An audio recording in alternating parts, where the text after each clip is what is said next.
Aerial images shared by the United States have sparked concerns of a potential Russian invasion of Ukraine.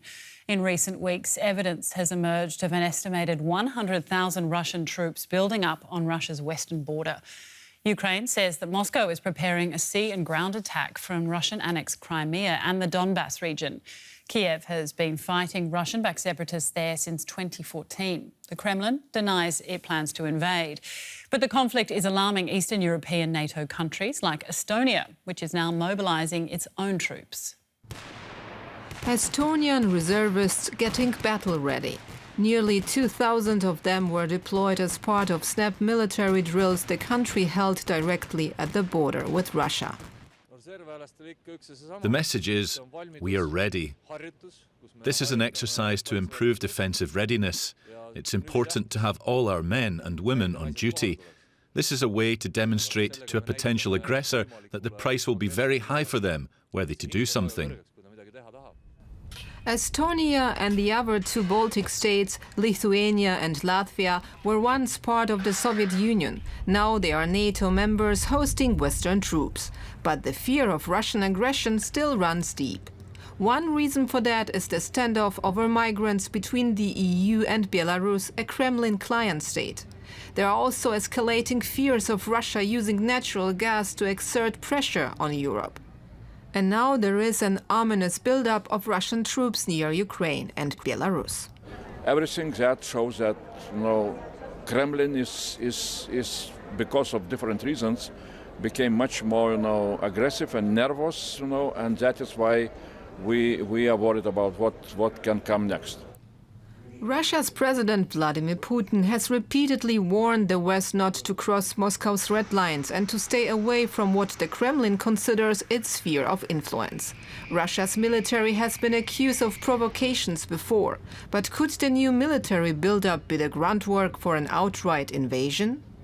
It's obviously a very serious situation. I think it's more difficult this time compared to the spring to say that Putin is bluffing this time around. There are some fundamental issues that remain unresolved as it relates to Europe's security architecture, and it's entirely possible that at this point the Russian leadership thinks that the only way to alter the status quo is through force. NATO, in any case, is alarmed. We think it is extremely important now to send a clear message to Russia about reducing tensions, be transparent and avoid any type of escalation of the situation in and around Ukraine. However, opportunities for direct talks are few. NATO's relations with Russia are at the lowest point since the Cold War, according to Secretary General Stoltenberg. The NATO-Russia Council, a mechanism for consultations, has not met for 2 years. Last month, the alliance expelled 8 Russian diplomats, saying they were intelligence agents. The Kremlin responded by suspending Russia's mission to NATO. So what's next? Experts say it's crucial for the West to clearly communicate to the Kremlin what the cost of further escalation could be. It's not that we can either sort of fight a nuclear war for Ukraine or just force them to surrender.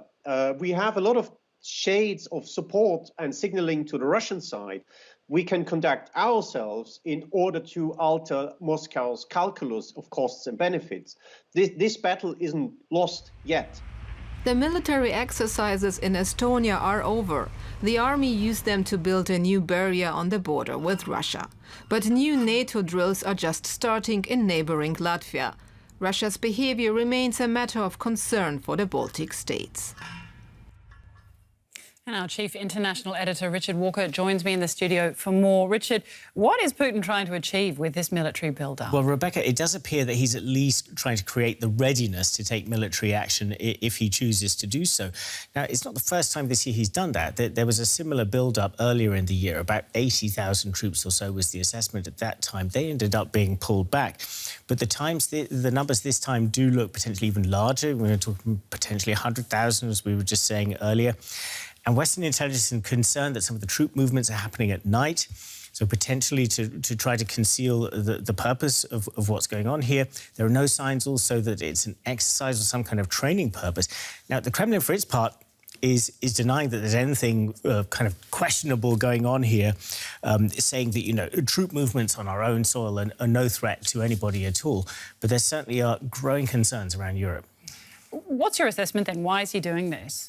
Well, at the very least, what he's trying to do, it appears, is to put pressure on Ukraine and the West more broadly over a certain objections, acute objections that he has. For instance, Western military exercises, NATO military exercises that have been going on in the region. Ukraine, he's angry that the Ukrainian side, in his eyes, is not implementing these diplomatic agreements called the Minsk Accords, under which it wants Ukraine to provide a lot of autonomy to regions in the east of the country which are close to Russia. So signalling through this kind of activity that if he doesn't got what he wants on these points, if the West doesn't back off on these exercises and so on, then he might take some kind of military action. But the bigger concern is that Putin has more profound objections to what's happening in Ukraine. From his perspective, what he sees is Ukraine increasingly kind of being drawn into the Western orbit, not becoming a member of NATO, but almost like everything but stopping short of that. And these were the concerns that led him to mount the annexation of Crimea back in 2014 that we saw those years ago. So there is concern that this might be the sort of deeper motivation that might cause him to take some kind of incursion in Ukraine, perhaps increase the territory that Russia has direct or indirect control over. All right, Richard, we have to leave it there, unfortunately. Thank you. Richard Walker, our Chief International Editor.